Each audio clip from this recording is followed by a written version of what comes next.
Palabra Fiel presenta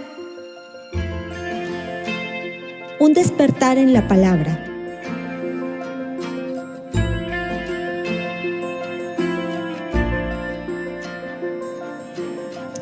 ¿Le podemos dar un fuerte aplauso al Señor en esta hora? Pero fuerte, hermanos, fuerte. Amén, amén, aleluya. Como hemos dicho, hermanos, todo evento tiene dos lecturas. Una lectura terrenal y una lectura celestial, lo hemos dicho. Desde el punto de vista humano, de lo que estábamos hablando la semana pasada, desde el punto de vista humano, la lectura horizontal de acá abajo, el comandante salvó la vida de Pablo, por así decirlo, desde el punto de vista terrenal. Desde el punto de vista celestial, Dios usó a este comandante, un incrédulo, para salvar la vida de su hijo Pablo, ¿no? Y muchas veces pasa eso, pasa que estamos en aprietos aquí y no sé, alguien te dijo, sabes que no vayas por aquí porque sabes que están asaltando o está pasando algo, ¿no? Y entonces tú dices, gracias, ¿no? Gracias porque me dijo. Y sí, verdaderamente cuando tú regresaste allí, ¿qué crees? Que sí habían asaltado, sí habían hecho algo malo. Desde el vista terrenal, ¿quién te salvó? Pues la persona que te avisó, ¿no? Pero desde el punto de vista celestial, fue Dios que movió el corazón de esa persona para que te avisara del mal que se avecinaba. Entonces podemos ver eso. Y eso comienza a darnos a nosotros una idea de cuánto Dios observa de manera individual nuestra vida, a cada uno de sus hijos, en las circunstancias en que nos encontremos.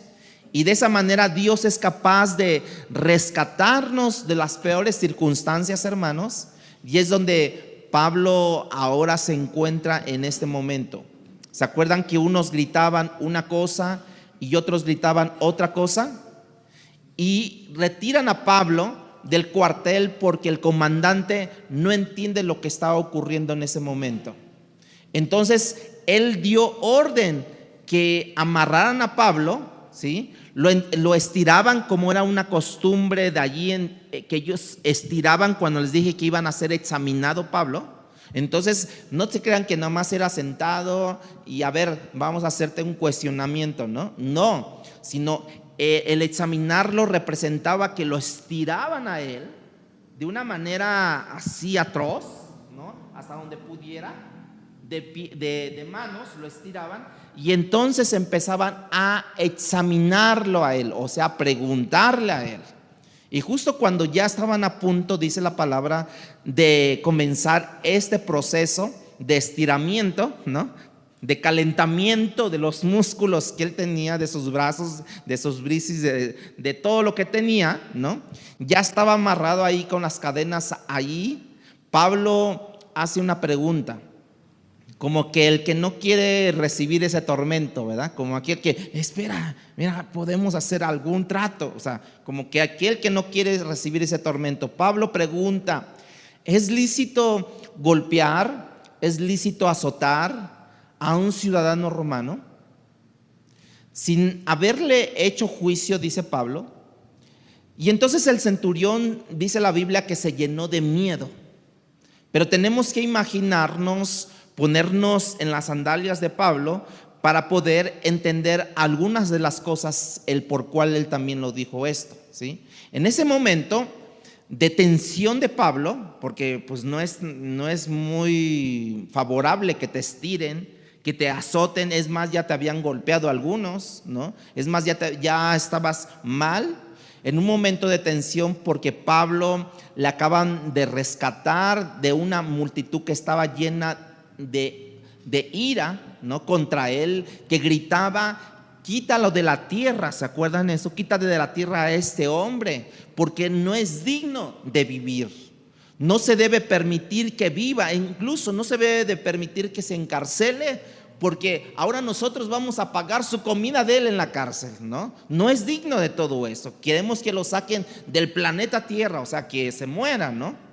Ponte en esa situación de Pablo, en medio de una multitud que todavía te odia tanto, ¿no? Que sus palabras son: sácalo de este planeta, mátalo, no lo queremos ni en la prisión, no se le debe permitir que él viva. Imagínense, pónganse en los zapatos de él, que a nosotros nos pasara así. Yo no me imagino a un Pablo, de verdad, y tampoco ni a ustedes, me imagino, ni yo mismo, a un Pablo sobrenatural. No pasa nada, todo está bajo control y todo. No, porque había una tensión, había golpes ya recibidos, ya lo habían estirado a él, ¿no? Y está en un momento de tensión. Ciertamente no tiene miedo, porque él después escribe: para mí el vivir es Cristo y el morir es ganancia, ciertamente. Pero hay una parte de tu cuerpo que está intranquila, la verdad, honestamente. Hay una parte de tu cuerpo que se duele de los golpes, que se duele de las aflicciones, ¿no? Debió haber estado Pablo sudoroso, ¿no? Taquicardio, por así decirlo. Transpiraba miedo, ¿no? Transpiraba sudor. Ahora el comandante lo lleva y lo mete en prisión, como vimos. A partir de ese momento, en el capítulo 22 que estábamos leyendo, hasta el capítulo 28, del capítulo 22 al capítulo 28, donde termina este libro de los Hechos, la historia del libro de los Hechos, Pablo pasó el mayor tiempo de su vida, desde el capítulo 22, pasó la mayor parte de su tiempo en prisión, hermanos. Estuvo en Jerusalén, dice, un tiempo en prisión. De allí lo llevan a Cesarea, más o menos como 2 años, hablando con gobernadores. Y después de eso lo llevan a Roma, ya 4 años y medio y cacho, ya en prisión Pablo. Ya no salió Pablo. O sea, no es cualquier cosa, y estando en prisión pues no es muy agradable. Entonces dice, regresando, él es liberado por un corto de tiempo, y Pablo fue apresado nuevamente y luego murió, dice la Biblia, murió decapitado Pablo, ¿no? La mayor parte de su vida, desde que llegó a Jerusalén, cuando él cumplió ese voto del Nazareno, ¿se acuerdan? Él es un prisionero del Imperio Romano. Sin embargo, en ningún momento Pablo se ve como un prisionero romano. Pablo se identifica en varias de sus cartas como: yo, Pablo, dice así, prisionero del Señor. O sea, él no se sentía prisionero del Imperio Romano, sino él prisionero del Señor.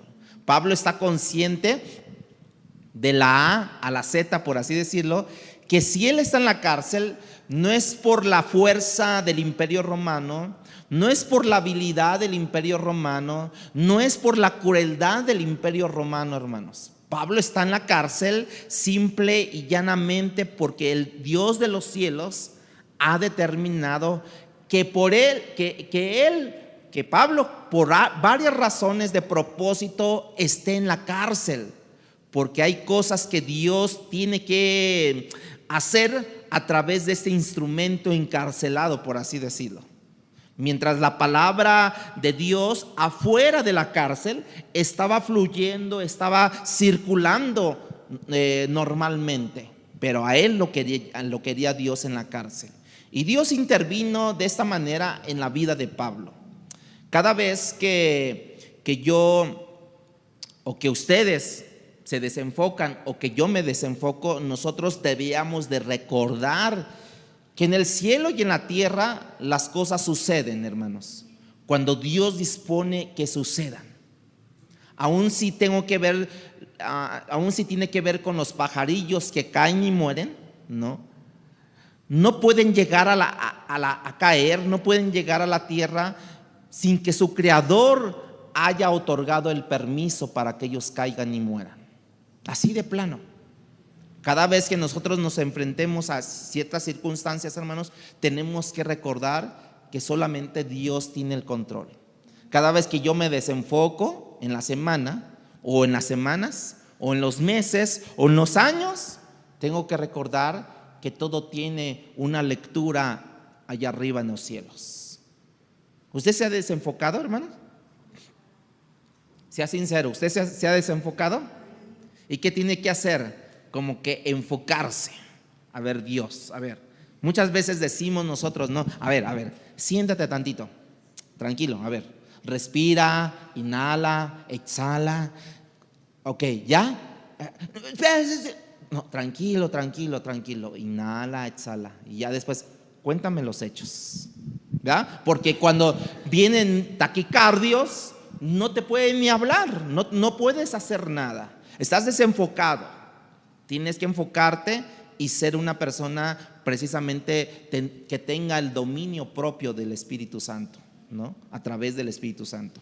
Y todavía mejor, hermanos, es que aquellas cosas que Dios permite en nuestras vidas para aquellos que han sido llamados conforme al propósito y que aman a Dios, ¿qué dice la Biblia? Que todas las cosas le ayudan, le cooperan para bien. Todas las cosas tienen un propósito en la mente de Dios, hermanos. Y es por eso que nosotros somos estimulados a permanecer fieles en el sufrimiento. Otra vez lo digo, que nosotros somos estimulados a permanecer fieles en el sufrimiento. ¿En dónde, hermano? ¿En la bendición? ¿En la prosperidad? Cuando nos vaya muy bien, cuando nos den puros dieces o cuando nos den puros cincos.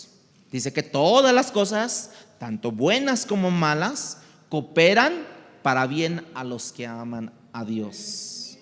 Y mira cómo lo dice Pedro en Primera de Pedro capítulo 3 versículo 17. Primera de Pedro capítulo 3 17. Porque mejor es que padezcáis, dice la Biblia, haciendo el bien, si la voluntad de Dios así lo quiere. ¿Sí se da cuenta cómo Pedro lo dice? Porque es mejor que padezcáis haciendo el bien, si la voluntad de Dios así lo quiere, que haciendo el mal. ¿Cómo vamos a padecer, hermanos? Siempre cuando hablamos de padecer, adjuntamos una palabra que es mal, porque como que va relacionada esta palabra padecer con algo malo, ¿no? Enfermedad con algo malo, tristeza con algo malo, desilusión con algo malo, ¿no? ¿Te desilusionas de las cosas buenas?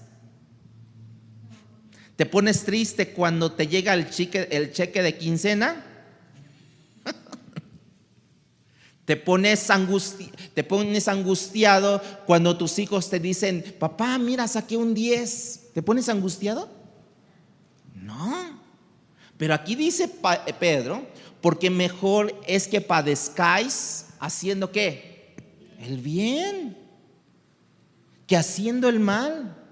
De manera que en el caso del evangelio es preferible padecer por hacer cosas buenas, que otros en este caso sean salvos, que otros retornen de su vida pasada, de su vieja manera de vivir, vengan a Cristo para hacer el bien. Mejor es padecer por eso, porque te van a decir, tú estás loco, tú estás menso, tú estás como quiera que estén ellos en ese momento y nos digan.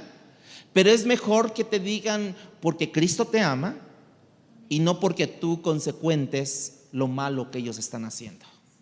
Es mejor padecer haciendo el bien, en este caso por el evangelio, pero en otras ocasiones Dios también nos llama a sufrir tú el mal de otro, hermanos. Eso es. Para que el otro viva bien, tú vivas el mal. No sé si me llego a entender con esto. Con eso estoy diciendo que cuando tú vives el bien del otro, ¿el bien quién? Del otro, es preferible pasar por esa experiencia que tú vivas el bien por el mal, porque le está yendo mal al otro. No, tú prefieres, muchas veces Dios nos llama a nosotros a sufrir el mal que el otro está pasando, para que el otro que está sufriendo el mal como que amortigüe eso malo que está pasando amortigüe. A ver, un ejemplo muy simple con todo esto. Es, por ejemplo, no sé, alguien está en necesidad de alimento y tú, no sé, compraste también básicamente para comer en el día de hoy. Y te llegan y te tocan la puerta, oiga, ¿me puede regalar un taquito? Y tú dices, no, si con trabajos compré 2 piezas de bistec, ¿no? Y ahora, ¿cómo quiere que le dé? Y si apenas con eso me lleno. Bueno, la palabra de Dios te dice, sufre tú el mal del otro. Entonces tú lo que dices, bueno, ok, está bien, pásele. Y nos echamos los 2 bisteces y a ver qué le metemos más y bueno, ¿no? Y entonces tú ya no te vas a comer los 2 bisteces. Ahora te vas a comer nada más, a lo mejor 1 o menos del 1, pero tú estás sufriendo lo que del otro. Pero ¿qué crees? Que a lo mejor en ese momento entra que tú le hables de Cristo a esa persona. Como ayer, de verdad que había pasado mucho tiempo, llega una señora siempre vendiendo pan allá a la casa, ¿no? Los sábados, pero ya tiene meses. Si no es que yo digo años, pero bueno, meses, póngale usted. Y nunca le había predicado de la palabra a esa persona. Y entonces ya tenemos un tríptico nosotros de la iglesia, ¿no? Y entonces que me dice, ay, sí, permítame tantito. Y ya que voy por un tríptico y le dije, oiga, ¿usted ha escuchado de la palabra de Dios? Dice, sí. ¿Qué cree que apenas me convertí? ¿De verdad? Y yo dije, ¿y por qué no yo gané esa parte? ¿No? Pero dice, ya me convertí apenas. Ah, sí. Dice, sí, ya recibí a Cristo en mi corazón, le di mi vida a Cristo. Ah, muy bien. Yo no le pregunté el por qué. Ella luego me dijo, ¿y sabe qué? Lo que pasa que mi esposo tomaba mucho, incluso me golpeaba. Mis hijos tenían 12 años y ya se drogaban. Y así estaba, no sé dónde vivirá la señora, pero bueno, estaba así. Le dije, ay, mire qué bueno que Cristo ya obró en la vida. Y dice, ¿y qué cree? Que lo más importante es que ellos ya van al templo conmigo, ya van mis hijos, ya va mi esposo, y qué bueno. Le digo, oiga, qué padre, qué bueno. Y si no, ni la señora me cuenta nada, ni yo le cuento nada. Pero después yo le insté y le dije, mire, le regalo este tríptico, léalo. Pero ¿qué cree? Que lo que de bien ha recibido, use también de lo a otras personas. O sea, ¿qué quiere decir? ¿Cuántos clientes tiene? Bueno, regálele un tríptico. Dígale, mire, Cristo le ama. Ya me compró el pan, ahora sí, tenga un tríptico. Cristo le ama. Abra su corazón, ¿no? Y allí Dios va a empezar a obrar, hermanos. Por eso les digo, sufre el bien del otro, para que el otro amortigüe y a lo mejor tú seas un instrumento en las manos de Dios. Pablo está en el cuartel, está estirado, está a punto de ser azotado. Él dice, ¿es lícito azotar a un ciudadano romano sin haberle hecho un juicio? El centurión sabe que está en contra de la ley romana, precisamente está en contra de la ley romana azotar a un romano. Y se llena de miedo va al comandante y el comandante le pregunta, regresa con Pablo y le pregunta, Pablo, si es verdad que eres ciudadano romano. Y Pablo allí, él entiende que verdaderamente quieren ayudarle, pero si es verdad, porque el centurión o el comandante está con cierta duda de que si él es o no romano. Es como que le dice a Pablo, ¿tú de dónde sacaste ese dinero? ¿Se acuerdan? Porque el comandante pagó mucho dinero por su ciudadanía romana, ¿no? Y como que le quiere decir a Pablo, bueno, yo lo pagué con tanto dinero, ¿tú de dónde sacaste tanto dinero? Nosotros no sabemos cómo Pablo tuvo esa ciudadanía romana. Quizás su padre había comprado la ciudadanía porque se compraba. Quizás su padre le había otorgado un tipo de servicio especial al imperio romano y por ahí también te daban esa ciudadanía. Cuando el comandante escuchó esto, soltó a Pablo, hermanos, con la intención inicial del que el comandante era como que indagar la verdad, por qué se le acusaba a Pablo sin haberle hecho nada, por así decirlo. Él no entendía nada porque unos gritaban una cosa, otros gritaban otra cosa, y pensó que el azotarlo, el examinar a Pablo, le podía sacar la verdad vía la tortura. Entonces podemos ver que esta acusación que se le está haciendo a Pablo, pues como que no está siendo justa. Cuando Pablo está en medio de esta gente que lo querían sacar del planeta, como ya les digo, Dios intervino y Dios lo liberó. Ahora está a punto de ser azotado. Pablo apela a la ciudadanía romana adquirida en el momento del nacimiento. Dios usa eso y lo libera también. En ambos casos, hermanos, Dios libera a Pablo de la muerte porque Él es quien gobierna la historia de los hombres, hermanos. Ahora, en este caso de su Hijo Jesucristo, vamos a recordar un poquito sobre el hecho de su Hijo Jesucristo, porque si a Pablo lo rescató de una u otra manera, ¿por qué a su Hijo no lo rescató?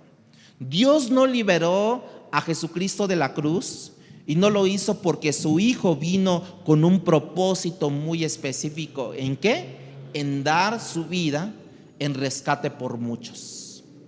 ¿Se acuerdan que cuando estaba ante Pilato, Cristo, le dice Cristo a Pilato: ¿tú no crees que yo tengo legiones de ángeles que están listos para liberarme? Pero dice: pero si fuera la voluntad de mi Padre. Así es que Jesucristo estaba tranquilo, confiando en el Dios de los cielos y la tierra. Ahora sí, capítulo 22, versículo 30, y nos seguimos hasta el capítulo 23 al versículo 11 de Hechos. Hechos capítulo 22, 30. Dice: al día siguiente, queriendo saber de cierto la causa por el cual le acusaban los judíos. ¿Quién nos estaba diciendo esto? El comandante, el capitán.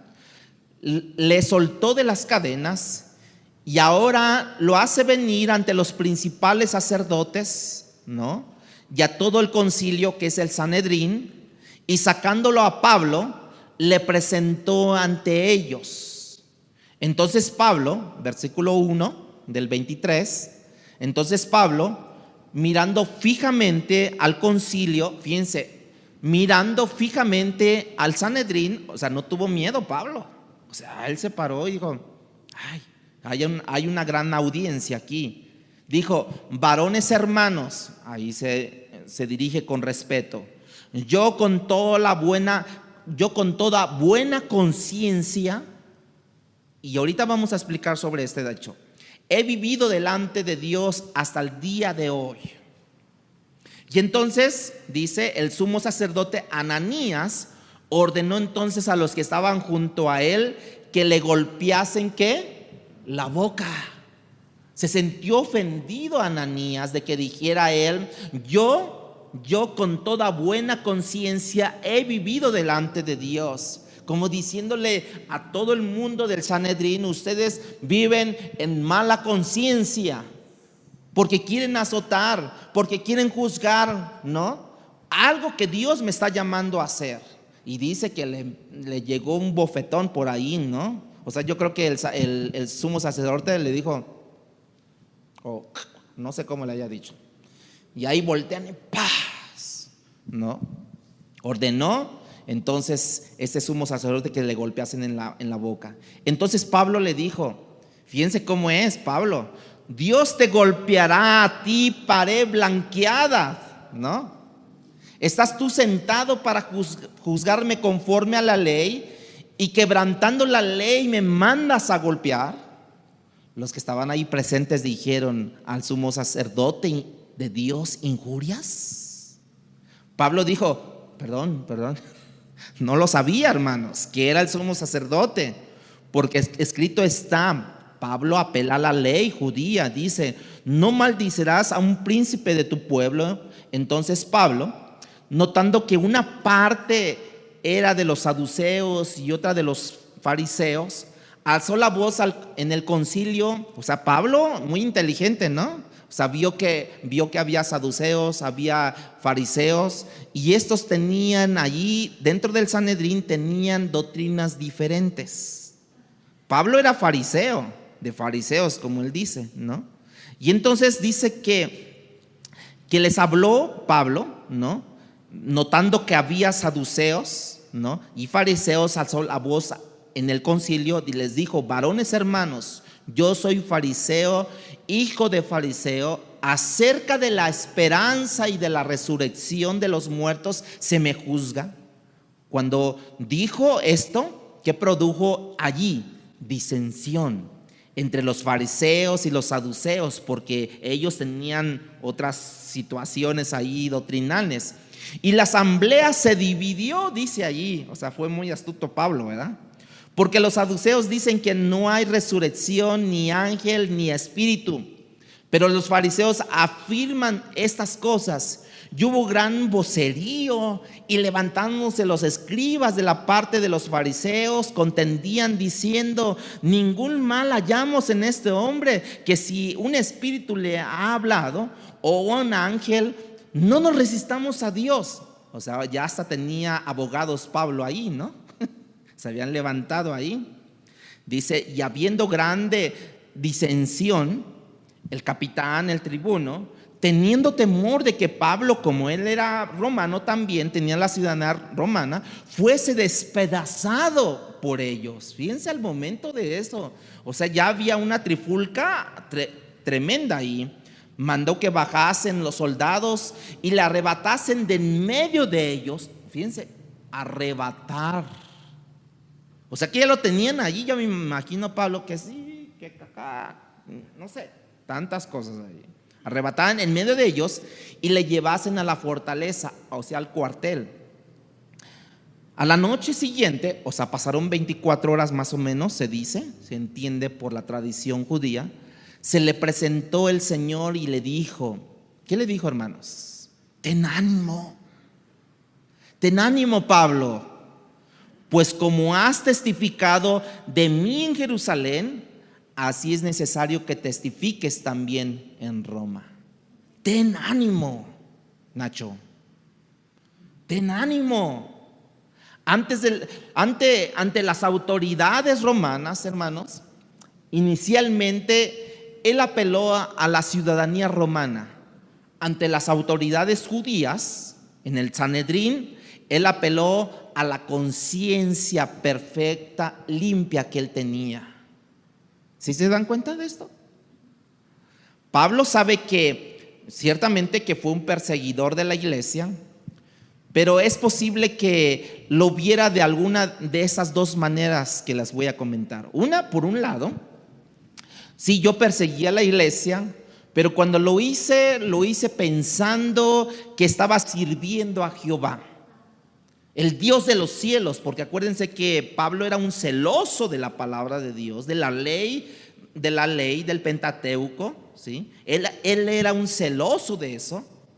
Y en el sentido de accionar de Pablo, es consistente con su conciencia en ese momento. Es lo que dicen algunos autores. Por otro lado, cuando Pablo entiende que él hizo mal, ¿sí? Él dijo como que, bueno, yo no sabía lo que estaba haciendo, pero vine a Cristo y, como dicen por ahí, borrón y cuenta nueva, ¿no? O sea, ya todo lo pasado, como dice el hermano, pasado ya fue, ¿no? Entonces se convirtió a Cristo y a partir de allí dice: yo he caminado con una conciencia limpia, ¿sí? El apelar a la conciencia, esta es una costumbre muy paulina, dicen los teólogos. Pablo dice exactamente eso. No lo vamos a leer, pero escríbalo para que usted lo rectifique.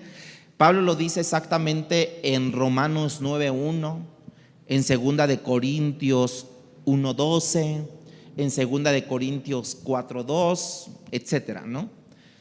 Ahora, en virtud de todas las veces que Pablo habla y hace este tipo de vocabulario, que vale la pena que nos detengamos un poco a hablar sobre la conciencia, Es importante porque la palabra conciencia viene del latín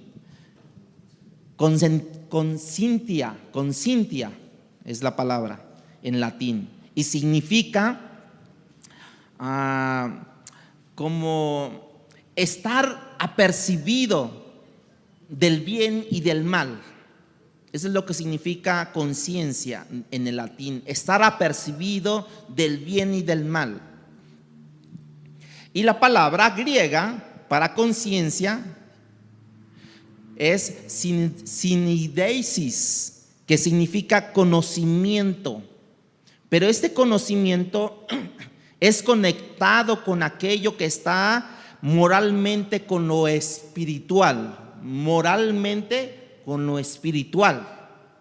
Esa es la palabra en griego para referirse a conciencia. Entonces nosotros podemos decir que la conciencia, ahora sí como un significado, es aquello que nuestro interior juzga lo bueno y lo malo de una idea o de una acción. Otra vez, la conciencia es aquello que en nuestro interior juzga lo bueno y lo malo de una idea o de una acción. Puede ser también de una creencia, de un pensamiento o de una actitud. Algunos definen la conciencia como un testigo interno. Hay un testigo interno, la conciencia, como si fuera otra persona. Un testigo interno que Dios ha puesto en el interior del hombre, que le ha dado el sentido de la responsabilidad moral.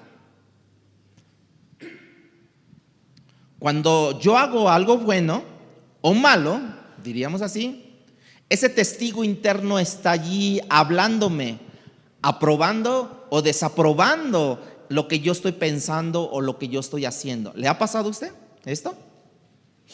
Fíjate cómo Dios define esto para el pueblo judío. Romanos capítulo 2, versículo 14 y 15. Cómo Dios lo define esto.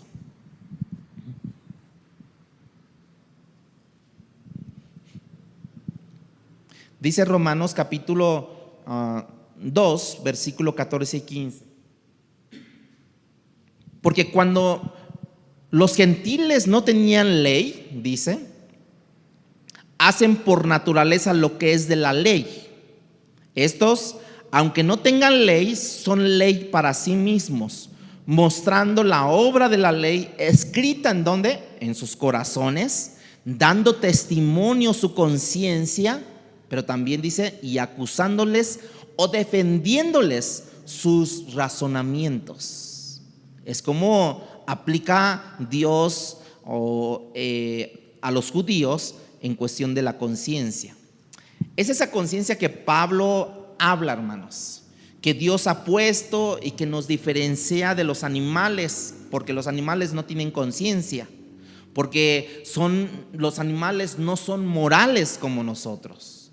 De eso es que Pablo habla y tiene que ver con la imagen de Dios en nosotros, porque dice que la Biblia que nosotros fuimos hechos a imagen y a semejanza de Dios, ¿no?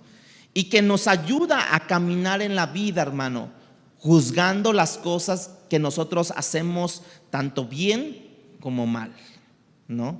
Ahora, ¿cómo es que se da ese testigo interno en nosotros, en nuestro caminar? ¿Cómo se da? Por ejemplo, ¿usted ha tenido diálogos internos entre usted mismo? ¿No? Cuando vamos manejando, ¿no? De repente vas pensando, ay, quítate coche, ay, esa moto, que quién sabe qué. Y luego el espíritu, la conciencia, ese testigo interno, cálmate, vas a llegar a tu destino, vas en buena hora. O cálmate, saliste mal, es tu culpa, te estás acelerando, ¿no? Va bien la moto, bueno, casi no van regularmente bien los de las motos, ¿no? Siempre van así zigzagueando, ¿no? Pero te empieza ese testigo interno a hablarte, ¿no? De repente alguien te ordena o te dice que hagas algo y tú, pero ¿por qué yo? ¿Qué quién sabe qué? Y tu testigo interno te está diciendo, cálmate, es bueno que tú también lo hagas, porque a veces vas a aprender de esto. O sea, sí me doy a entender con ese testigo interno cómo opera. Tenemos diálogos internos cuando vamos manejando, cuando estamos solos, cuando estamos caminando, etcétera.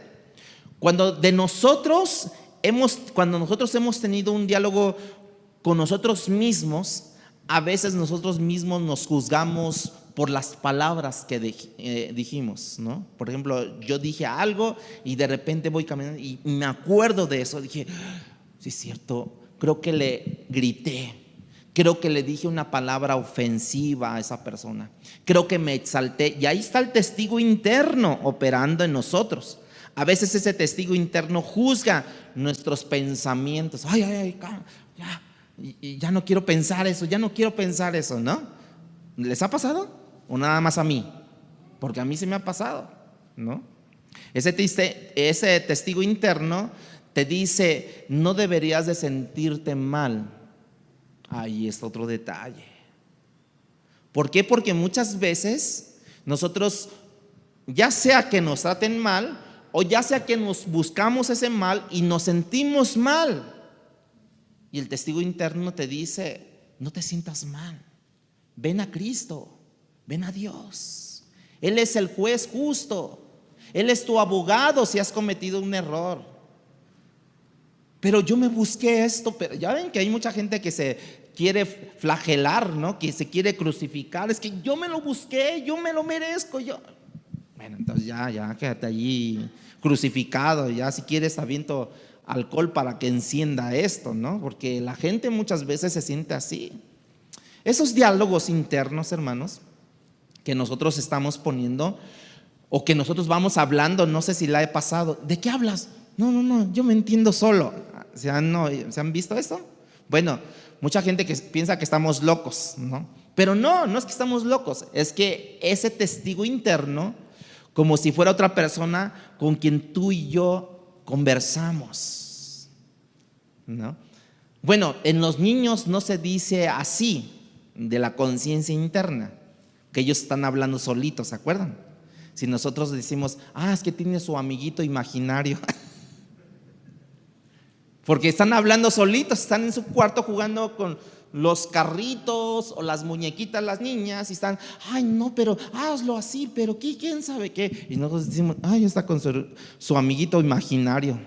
Nosotros cuando hablamos, es que no debería de actuar así. Sí, no, sí, ¿de qué hablas?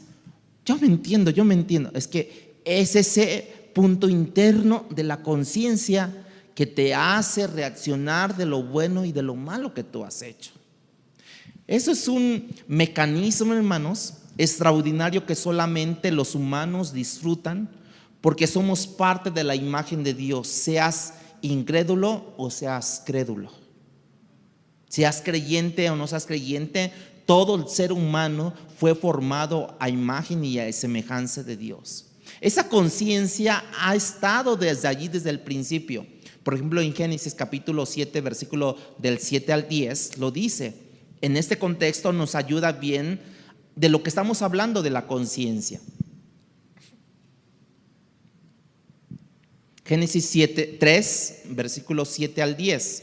Dice, entonces fueron abiertos los ojos de ambos. ¿Qué entró allí, hermanos? La conciencia.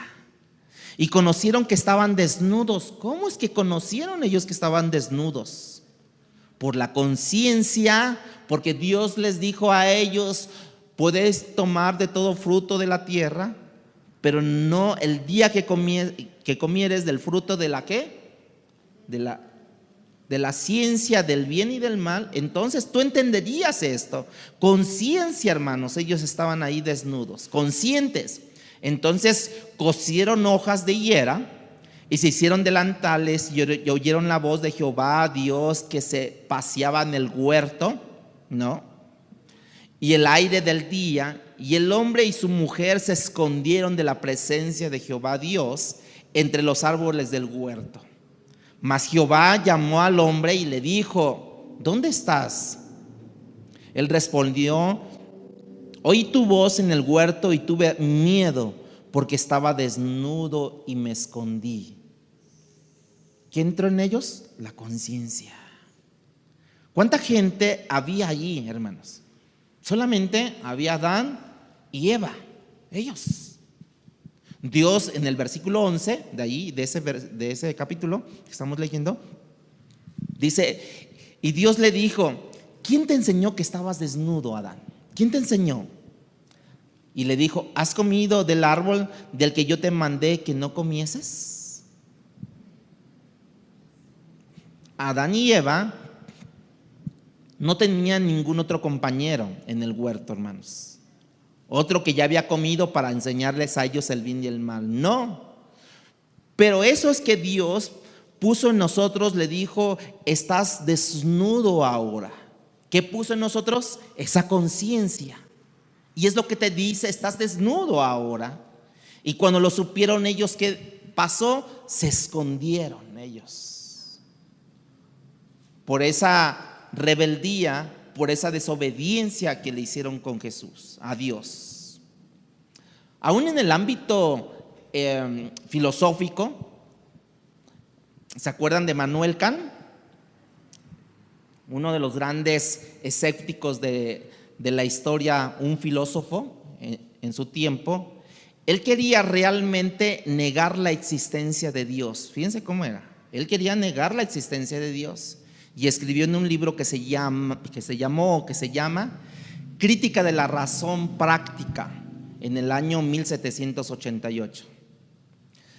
Entre otras cosas, él habla sobre esta idea de la crítica de la razón y dice: dos cosas llenan la mente con una nueva y creciente admiración y asombro. La admiración más a menudo y de la manera constante de que ocupa en ellas, decía Manuel Kant. Él dice: cuando la mente reflexiona con frecuencia, está ocupada. Escuchen esto: cuando la mente frecuentemente reflexiona, está ocupada. Por lo menos lo que decía Manuel Kant, ¿no? Dice, pero él decía algo: el cielo estrellado sobre mí y la ley moral dentro de mí, decía Manuel Kant. O sea, el cielo estrellado, o sea, él decía: ¿quién lo hizo? ¿Quién lo formó? Esta no es una teoría de la evolución.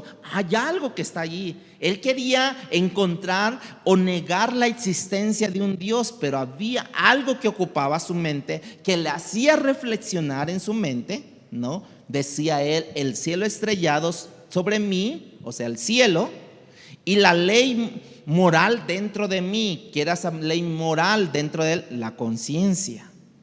¿De qué estaba hablando Kant en ese momento? Él estaba hablando de que él sabe que quiere negar a Dios. Él no cree en Dios, pero él se maravilla cada vez que piensa sobre este universo, estas estrellas, estos astros, de dónde salieron, quién los hizo, quién los formó, cómo se hicieron. Se hacía esa pregunta Manuel Kant. Y lo otro que lo maravillaba es: ¿por qué, si el hombre nació, evolucionó de la materia, como dicen algunos, cómo es que él tiene una conciencia, una ley moral en su corazón, lo que él llamó los imperativos categóricos, cosas que le dicen de una manera categórica a la persona: está bien o está mal? Los imperativos categóricos. ¿De dónde vino todo eso? Y eso es lo que permitía acabar de no negar a Dios, Manuel Kant, ¿no? La conciencia, por otra parte, el doctor Althusser, o Althusser, como dicen, ¿no?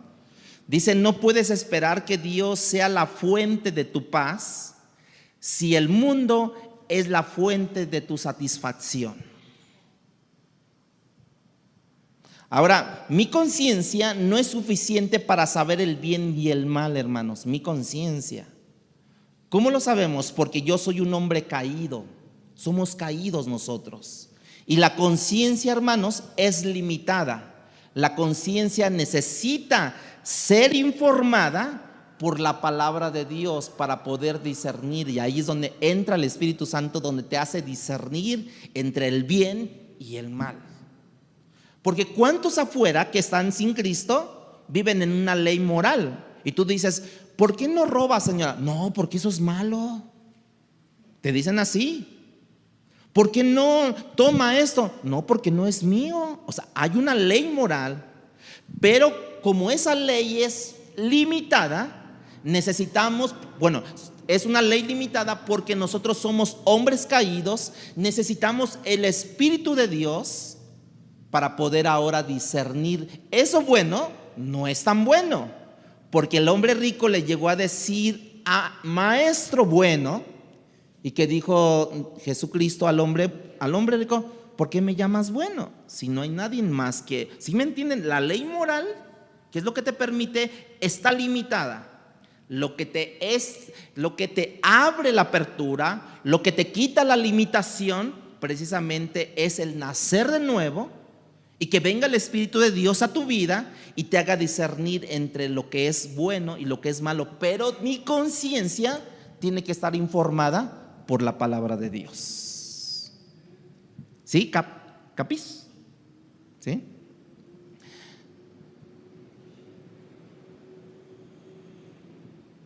Así es que nosotros con certidumbre, hermanos, lo que sabemos, lo que está bien y lo que está mal, mediante la información que yo le doy a través de la palabra a mi conciencia, ¿sí? Que no solamente me informa mi conciencia, sino que yo también necesito iluminación del Espíritu de Dios para obtener una precisión de lo que la palabra me permite o no me permite hacer. ¿Qué es lo que te dice Dios? Oiga, ¿es bueno hacer esto? ¿Qué te dice Dios? ¿Qué te dice la sabiduría, la palabra de Dios? ¿Qué te informa a tu conciencia la palabra de Dios? Bueno, si es que la lees, pero si no la lees, ¿qué tan informada estará? Más bien estará desinformada tu conciencia. Y de repente hermanitos o hermanitas se encuentran haciendo cosas que no están conforme a la palabra de Dios, porque tu conciencia no está siendo informada de la palabra de Dios. De esa forma entonces el Espíritu viene, te trae iluminación a la palabra, informa mi conciencia y ahora mi conciencia informada por la palabra de Dios me permite hacer mejores decisiones en mi vida. ¿Y cuánto nosotros necesitamos tener mejores decisiones en nuestras vidas, hermanos? A eso es que se refiere Pablo cada vez que él dice en todas sus cartas paulinas, yo viví con una conciencia limpia. A eso se refiere. Algo que tú y yo no podemos decir. O tú podrías decir, a ver, levante la mano, ¿quién tiene la conciencia limpia? Levante la mano. Nos ponemos así, ¿verdad? Después, regresemos a la historia. Después, el sumo sacerdote Ananías escucha de esta atrocidad, según para Pablo, ¿no? De que él vivía con una conciencia limpia. Entonces él como que se irrita, el sacerdote, con esta afirmación tan absoluta de parte de Pablo, que en el versículo 2 del capítulo 23 de Hechos, él dice que mandó entonces a las personas que estaban junto a él que le golpeasen en la boca. Imagínate a Pablo. Primero la multitud quería lincharlo, ¿verdad? Luego los romanos querían azotarlo. Ahora está frente al sumo sacerdote y él lo manda a bofetear. Imagínense toda esa escena. Y quizás Pablo debió haber permitido o haberse quedado callado, ¿no? Como el Señor Jesucristo cuando lo acusaron, que no habló, dice que él cayó, enmudeció. Pero tienes que imaginarte a un hombre tenso, en este caso Pablo. La adrenalina al 100, alta que tenía Pablo, que estaba indignado con la injusticia. Y esta acusación falsa que le ha traído a él en contra de muchas afirmaciones, en contra de muchas consecuencias, y Pablo responde de una manera muy indignada, le responde a este sumo sacerdote en el versículo 3. Entonces Pablo le dijo: Dios te golpeará a ti, pared blanqueada. O sea, vean, Pablo no se dejaba, también le decía sus cosas. Tú que estás sentado ahí para juzgarme conforme a la ley, y tú primero quebrantas la ley al mandarme a bofetear, a golpear. Es como decirle: tú ni a Dios conoces, pared blanqueada. Es como decirle eso. La ley no permitía que se le golpease a un hombre que todavía no había sido juzgado, hermanos. Y Pablo le dice: eso es lo que tú estás haciendo. ¿Por qué me mandas a golpear? Espérate a que termine mi turno para que tú hables. Tú estás usando la ley para juzgarme y estás violando la ley mientras me juzgas. Quizás Pablo está pensando tal vez en Levíticos 19, versículo 15, cuando habla sobre eso. No lo vamos a buscar, pero anótelo, porque no hay otro versículo que literalmente diga eso. Pero está ampliamente aceptado por los que saben que eso fue lo mismo que hizo el Señor Jesucristo cuando lo golpearon, que fue considerado su golpiza que le hicieron al Señor Jesucristo como algo ilícito, ¿sí? Porque no había sido juzgado el Señor Jesucristo, mas ya había recibido todos los azotes habidos y por haber. De hecho, hay un refrán popular de esa época que dice: el que golpea el rostro de un israelita es como golpear la gloria de Dios. Hay un refrán de esa época. ¿Por qué? ¿Por qué decían esto? Porque ahí estaba la imagen de Dios en la vida, en el rostro, en el cuerpo de ese israelita. Versículo 4 dice: y entonces los que estaban allí presentes, al oír esto que dijo Pablo de que eras tú algo blanqueado, ¿no? Al sumo sacerdote de Dios injurias. O sea, le dijeron a Pablo así. Y Pablo inmediatamente comienza como que a recoger sus palabras, ¿verdad? Empieza: ay, perdón, discúlpenme. Pablo conoce la ley, Pablo. Él quería actuar conforme a la ley. Él inmediatamente ahora comienza como a excusarse, Pablo. Y en el versículo 5 es lo que hace. Pablo dijo: no sabían, hermanos, que era el sumo sacerdote el que me mandó a bofetear. Pero vean, Pablo dice: pues escrito está. ¿En dónde? En la ley. No maldicerás a un príncipe de tu pueblo. Pablo lo sabía perfectamente esto. Pablo dice: perdónenme. En otras palabras, no sabía que era el sumo sacerdote él, ¿no? Ahora, ¿por qué Pablo no conocía a Ananías como el sumo sacerdote? Porque si se dan cuenta, unas horas antes, él había oído con otras 3 personas hacer un voto nazareno. Pero la verdad es que había un chorro total de sumos sacerdotes, porque acuérdense que un sumo sacerdote casi era por un año nada más, porque tenía que servir. Entonces se cuenta que había miles de sacerdotes. Pero bueno, esa es una idea. La otra idea es que Pablo tenía como 20 años que no había regresado a Jerusalén, entonces no sabía que era el sumo sacerdote. Aunque yo pienso que tal vez por las vestimentas tú sabes quién es quién, ¿no? También Pablo, ahí estaba otra onda de él, ¿no? Porque si tú ves aquí un hombre trajeado, ¿no? ¿Tú quién dices? Él es el pastor. Pero si tú ves aquí a un chavo con tenis y unos jeans y una playera, ¿tú piensas que es el pastor? No, tú piensas que es el de intendencia, ¿no?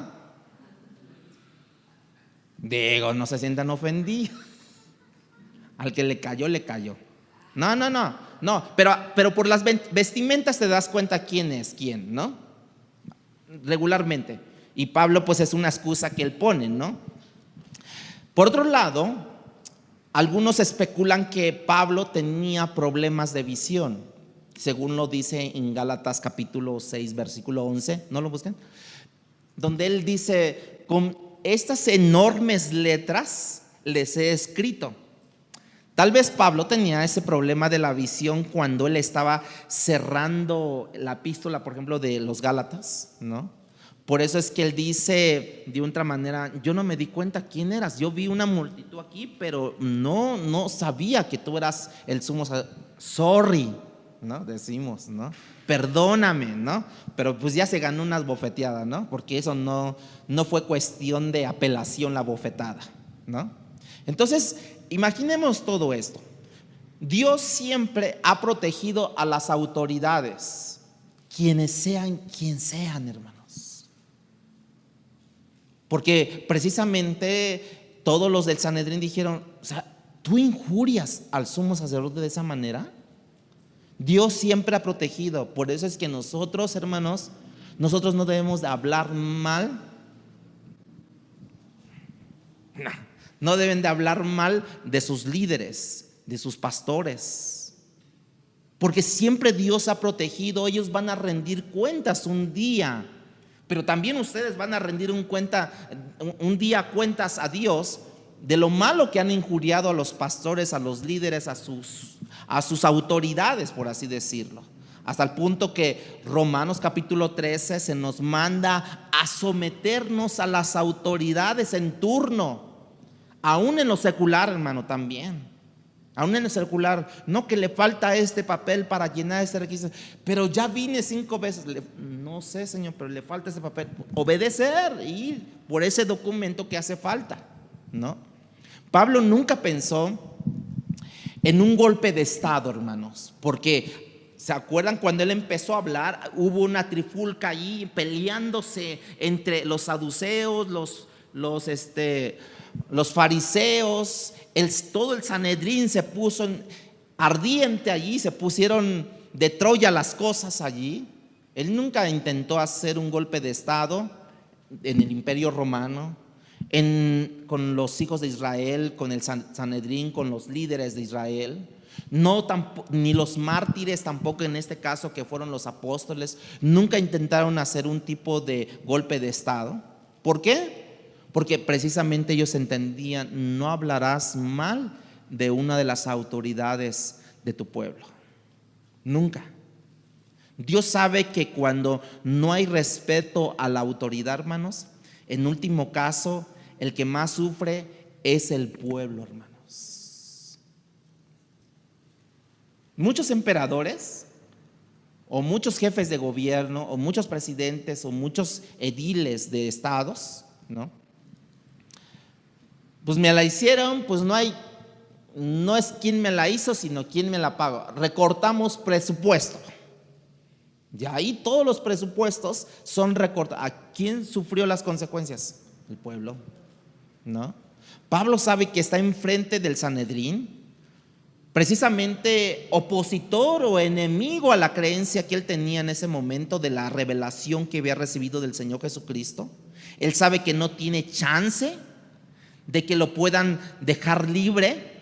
Pablo no tiene chance de que lo puedan dejar libre, y él se percata de una manera muy, muy entendido de que hay fariseos y hay saduceos, y él entendía que había entre ellos dos división. Es como la Cámara de Diputados, es como la Cámara de Senadores. O sea, todos creen tener la razón. Nadie de ellos cree tener errores. Todos creen tener la razón, pero hay división. No, tú dices que sí, yo digo que no. Tú dices que tal vez, tú dices que no se acepta. O sea, es un rollo todo esto. Y el versículo 6 dice: entonces Pablo, notando que había todo este tipo de saduceos y fariseos, ¿sí? Y él les empezó a hablar en una posición fariseica. Dice: yo soy fariseo de fariseos, acerca de la esperanza y de la resurrección de los muertos se me juzga. Entonces los fariseos dijeron: no, Pablo, estamos contigo. Y entonces los saduceos, como ni creían ni en ángeles, ni en demonios, ni nada, Ellos dijeron: no aceptamos esto. De repente se levantan abogados a favor de Pablo. Si se le apareció un Dios, si se le apareció un ángel, no tiene por qué ser juzgado de esta manera. Y se empieza realmente la trifulca allí fuerte. Realmente, en cierta manera, él iba a hablar ciertamente de la resurrección de Jesucristo, como dice en su palabra que él hacía. Él dice: se me está juzgando que yo creo en ese hombre que a mí se me apareció en camino a Damasco, se me apareció a mí, y que fue real, y que cuando lo menciona de la resurrección, ahora los fariseos y esos saduceos empiezan precisamente a discutir entre ellos. Entonces comenzaron a pelearse entre ellos mismos, hermanos. Pero aparentemente el altercado adquirió pues una magnitud fuerte, ¿no? Que el comandante pues entendió de que si no arrebataban a Pablo de esa trifulca, lo iban a despedazar a Pablo. Entonces mandó a traer a los soldados. Acuérdense que ese comandante tenía autoridad hasta sobre 1000 personas o soldados. Mandó a traer no sé cuántos soldados y arrebatarles físicamente a Pablo. O sea, yo creo que igual, como lo dije la vez pasada, lo levantaron a Pablo y lo sacaron así. No había otra manera, o empezaron a hacer un escudo, una valla, para que no traspasaran y no golpearan a Pablo y no lo despedazaran al punto de esto, ¿no? Y ahora Pablo, que ya había sido apelado a la ciudadanía romana, ya había apelado a la conciencia del Sanedrín, tenía un último chance Pablo, por así decirlo. Pero notan la intervención de Dios en este hombre. Otra vez volvemos a decir de la providencia de Dios. Cuando el comandante se percata de que casi quieren despedazar a Pablo, entra la soberanía de Dios en la vida del comandante: rescátalo. Y el comandante va rápidamente, tal vez por temor de que despedazaran a un romano, y en sus manos estaba esa autoridad de rescatarlo, porque era la ley, y si no él iba a ser juzgado. ¿Por qué permitiste que un romano haya sido despedazado sin antes haber sido juzgado? Él tenía esa responsabilidad, el comandante, pero volvemos otra vez, la soberanía de Dios estaba allí con Pablo, hermanos. ¿Sí? Por eso es que cuando Pablo escribe a la carta a los romanos, les recuerda a los romanos que Dios es por nosotros y no contra nosotros. Si Dios está con nosotros, ¿quién puede estar contra nosotros? La pregunta es: ¿Dios está contigo, hermano? La pregunta es eso. Por eso la parte más importante de la vida del hombre no es quién está contra nosotros. ¿Quién está contra nosotros? Ahí tienes tú al Goliat. Ahí tienes tú de frente esa batalla. Tú tienes de frente a ese Goliat. Eso no es lo importante. Lo importante es si Dios está conmigo, hermano. Porque hay un canto de nuestro hermano que dice que como soldado mi armadura ha sido desgastada y todo el rollo, y ya saben, ¿no? Entonces, bueno, ¿eso qué? Bueno, Satanás te puede dar una zarandiza, por así decirlo. Pero mira, la única intención que nosotros nos tenemos que percatar es que si Dios está con nosotros. Y si Dios está con nosotros, acuérdense, Pablo lo habían dado por muerto, y ahí estaba todo así, y le pegaban: ¿vives, Pablo? Dios estaba con él, y de repente: amén, gloria a Dios, ya, sigamos. ¿Por qué? Porque él había entendido quién estaba con él, hermanos. Lo más importante no es si yo tengo algún Goliat delante de mí, más bien si yo tengo a Dios a mi lado, hermanos. Y eso es lo que tú y yo necesitamos, y procurar todo el tiempo estar conscientes de que si tenemos a Cristo, a Dios de mi lado, no importa que venga el Goliat y me golpee, y luego otra vez me golpee, y luego otra vez me golpee, y luego otra vez me golpee. No importa. porque ese Espíritu de Dios te va a hacer que te reanime otra vez y sigas adelante, hermano. Ahora a Pablo solamente le queda orar. Esas 24 horas de cuando lo rescataron, dice que al día siguiente, esas 24 horas que creemos más o menos, es lo que pensamos que Pablo hizo, orar frecuentemente todo ese tiempo. Señor, ¿qué quieres que yo haga? Señor, ¿qué quieres que yo reaccione? Sí, ya cometí errores, somos humanos. Sí, le dije pared blanqueada a ese sumo, perdóname, Señor, porque dice tu ley que no dirás cosa mal alguna a un líder de Israel. Bueno, a Pablo lo sacan del Sanedrín, lo llevan al cuartel y al día siguiente, al caer la noche, así como que tuvo 24 horas más o menos de liberación del Sanedrín. Y lo próximo que ocurre, hermanos, nosotros pensamos que con toda probabilidad él debió haber estado intensamente orando con frecuencia, porque él es quien nos insta a orar sin cesar, ¿sí o no? Él nos insta a orar sin cesar. Ahora sí, para que no tengamos malos pensamientos. Y pensamos que cuando él oró, pues de otra manera él entendió que la base primordial para su vida era orar, porque ahora ya peló ante la ley romana, ya peló ante el Sanedrín, y ahora como su último chance era apelar con el Señor. Señor, ¿qué quieres que yo haga? Versículo 11. A la noche siguiente se le presentó el Señor y le dijo: ten ánimo, Pablo, pues como testificaste de mí en Jerusalén. ¿Qué le dijo? Como testificaste, te quedan 3 días y saldrás libre de acá. Como testificaste de mí, bien, excelente, en unas horas ya te dan tu carnet de salida, de franca salida aquí. Como testificaste de mí, te van a dar un bono de productividad cuando salgas de aquí. No, le dice: así es necesario que testifiques también en Roma. A ver, ponme otra vez las cosas bien. Sí, Pablo, lo único que te encargo es ten ánimo. En otras palabras, Pablo, ten ánimo. Yo tengo un propósito, y mi propósito son inalterables, mis propósitos. Cuando yo te llamé vía Ananías, ¿se acuerdan? En Damasco, tú ibas a ser testigo ante ¿qué? Ante reyes, ante gobernantes, ante la nación de Israel, ante los gentiles.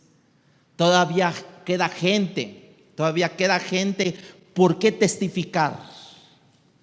De manera que tú eres, dejen decirlo esto y permítanme decirlo, tú eres inmortal hasta que el propósito se cumpla. No vas a morir hasta que mi propósito se cumpla en ti. Fíjense, propósito que va a cumplir Dios en la vida de Pablo. Pero le dijo: ten ánimo, Pablo, varazos, azotes, quebrantamientos de tu cuerpo físico vendrán, pero ten ánimo, no te decaigas, no te desanimes, no te deprimas, no te atemorices, porque yo estoy aquí para recordarte mi propósito para conmigo. Ten ánimo. El versículo 11 dice que el Señor se le apareció. Esto no es una voz como la que oyó, ¿se acuerdan? Camino a Damasco, cuando un resplandor del sol y le dijo, y oyó una voz Pablo que le dijo: ¿por qué me persigues, Pablo? ¿Por qué me persigues? Ahora ya no era una voz, ahora dice que vio al Señor. No me digan cómo lo vio, porque la Biblia dice que nadie ha visto a Dios, ¿no? Nadie ha visto al Señor, nadie lo ha visto, ¿no?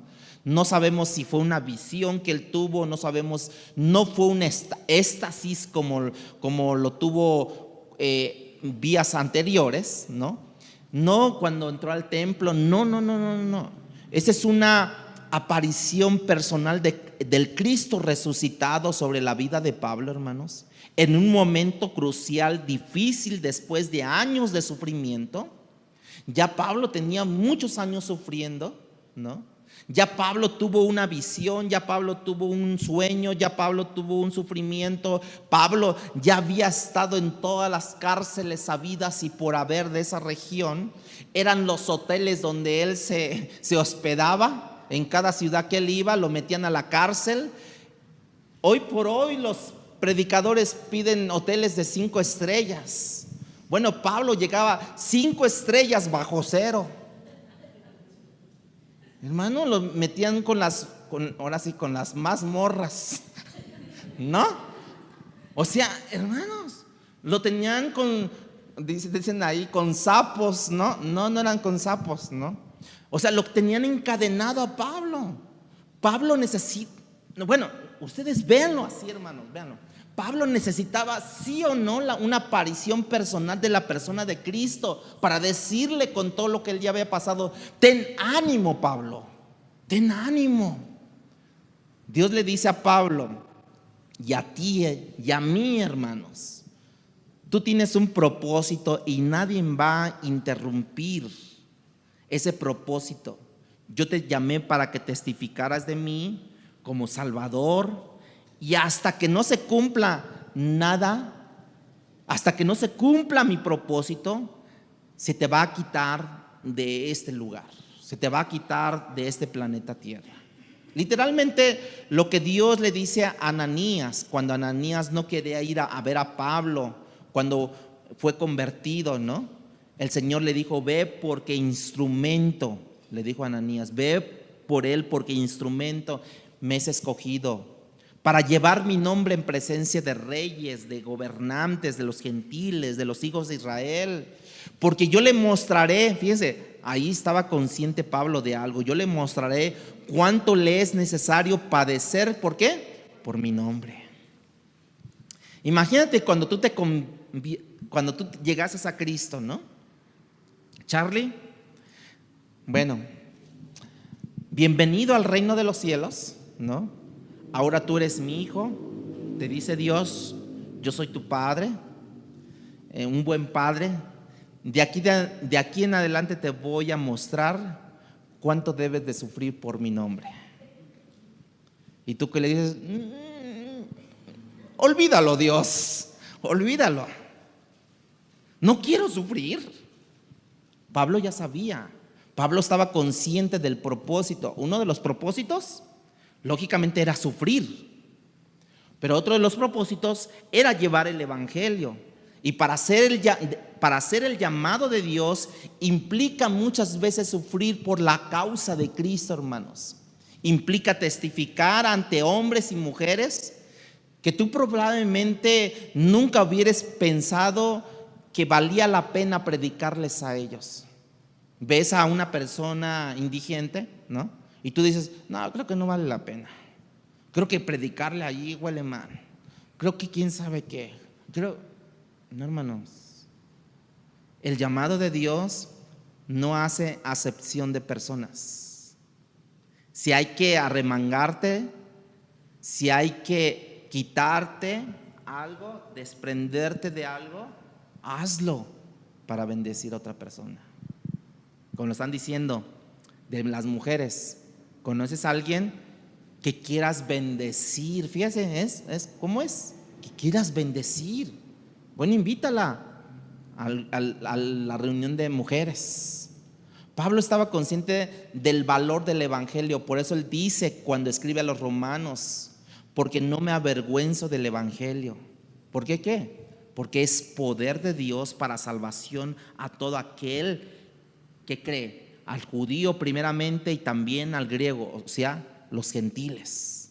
Cuando escribe en 1 Corintios capítulo 1, 17, dice: porque no me envió Cristo a bautizar, sino a predicar el evangelio, no con sabiduría de palabras, para que no se haga vana la cruz de Cristo. Pablo está consciente de que el evangelio es el poder de Dios en acción, hermanos. Para todo aquel que cree, lógicamente al judío primeramente dice, al griego, al gentil también, pero es el poder de Dios, un poder creativo, hermanos, para transferir al incrédulo de las tinieblas a la luz admirable que es en Cristo Jesús. Es un poder creativo. ¿Cómo lo hace Dios? No sabemos. O sea, yo nomás le dije, Cristo te ama. Y de repente esa persona empezó a chillar, a llorar, y empezó a contar su historia de cómo ha sido lastimada esa persona. Y de repente, ¿qué debo de hacer para vivir en Cristo? Mira, acepta a Cristo, mira, ve a la iglesia, mira, discipúlate. ¿Tú qué hiciste? Más que hablar. Pero quien hizo esa obra, por así decirla, creativa en el corazón de esa persona, fue el Espíritu de Dios para transferirla de las tinieblas donde vivía a la luz admirable en Cristo Jesús. Nosotros que predicamos el Evangelio, ustedes que a veces comparten el Evangelio, necesitamos cobrar, ¿qué le dijo? Ánimo. Al recordar de la vida de este gran evangelista de Pablo, hermanos, que no se avergonzaba del Evangelio, así lo decía. Esa es la benevolencia de Dios a nuestra vida. Esa es la justicia que es otorgada al hombre para la salvación, hermanos. Ese es el Evangelio. Por tanto, yo no me debo de avergonzar de ese Evangelio, porque es poder de Dios para mi vida, hermanos. En ocasiones nosotros no hablamos el Evangelio. En ocasiones no hablamos el Evangelio, o no somos más atrevidos para hablar del Evangelio, porque tenemos cierto temor de predicar el Evangelio, porque otros pudieran que ofenderse, porque cuando estoy haciéndolo se podrían burlar de mí.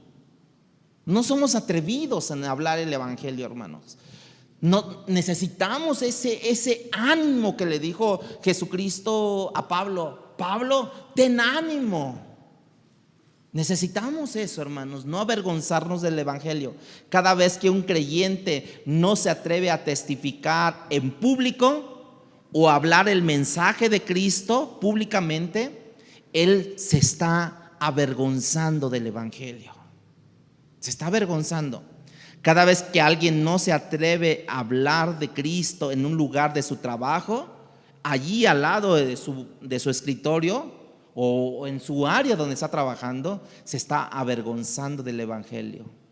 Si nos da vergüenza hablar del Evangelio, nos va a dar, no vamos a dar vida a otras personas. Si nosotros nos avergonzamos del Evangelio, seguritamente no vamos a dar nuestra vida por el Evangelio tampoco, hermanos. Nosotros no nos podemos dar el lujo de avergonzarnos del Evangelio. Cuando tú contemplas la cruz, ¿no? Cuando tú contemplas esa cruz en tu mente y ves a un Cristo traspasado, lacerado, torturado, con una corona de espinas, ¿te vas a avergonzar del Evangelio, hermanos? Pablo sabe que ya estás en sus últimos tiempos, Pablo, ya, de su vida, pero está el que lo va a suceder, que es Timoteo, y le dice a Timoteo, Timoteo, lo mismo que él recibió, ten ánimo, ahora le dice a Timoteo, Timoteo, aviva el fuego que hay en ti.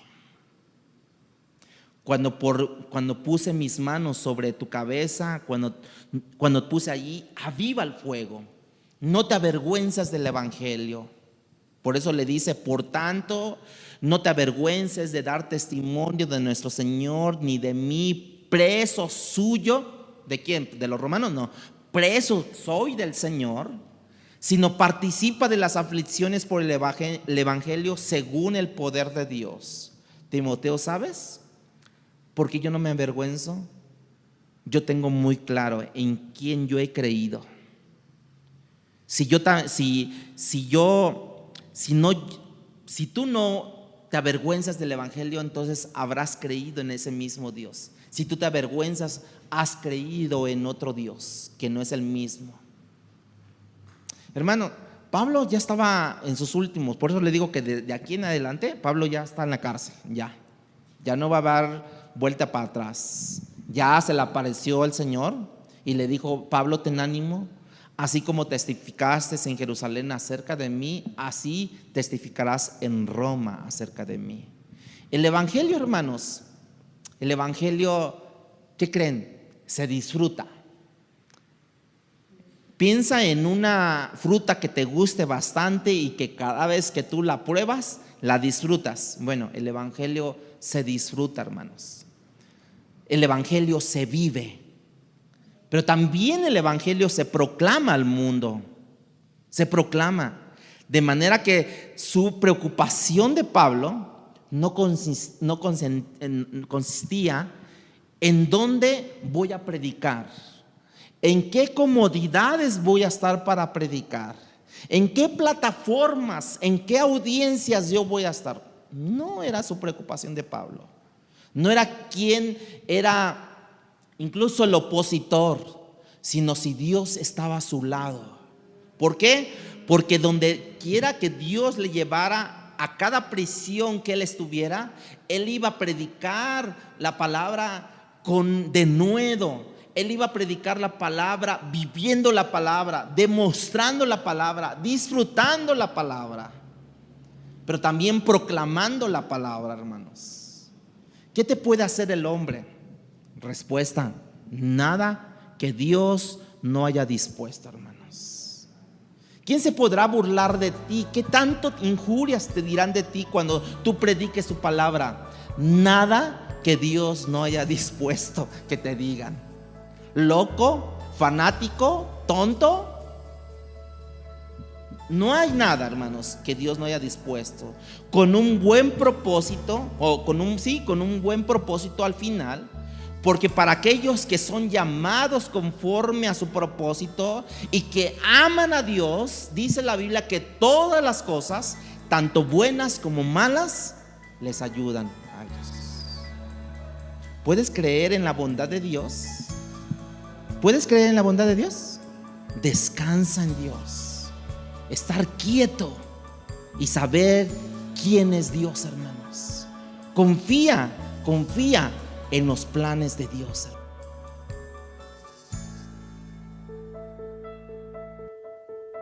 Palabra Fiel presentó Un despertar en la palabra. No olvides buscarnos en Facebook y YouTube como Iglesia Palabra Fiel CDMX y seguir las transmisiones por Zoom de cada domingo.